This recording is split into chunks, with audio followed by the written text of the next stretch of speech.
জুলাই আন্দোলনে কুষ্টিয়ায় ৬ জনকে হত্যা, উস্কানি ও ষড়যন্ত্রের মামলায় ট্রাইব্যুনালের চতুর্থ দিনের মতো জাসদ সভাপতি হাসানুল হক ইনুর পক্ষে যুক্তি উপস্থাপন করেন তার আইনজীবী।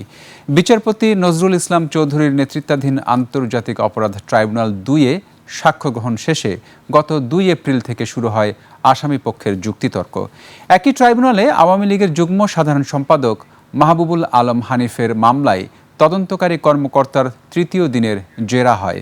এছাড়া জুলাই হত্যাকাণ্ডের মামলায় আওয়ামী লীগের সাধারণ সম্পাদক ওবায়দুল কাদের সহ ৭ জনের বিরুদ্ধে তদন্তকারী কর্মকর্তা তৃতীয় দিনের সাক্ষ্য গ্রহণ হয়েছে।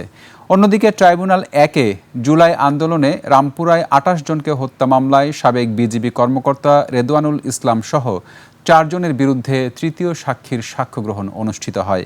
এছাড়া ইন্টারনেট বন্ধ করে হত্যাকাণ্ডের পরিকল্পনার মামলায় সজীব ওয়াজেদ জয় ও জুনায়েদ আহমেদ পলকের বিরুদ্ধে সাক্ষ্য দেওয়া বিটিসিএল কর্মকর্তার জেরা অনুষ্ঠিত হয়।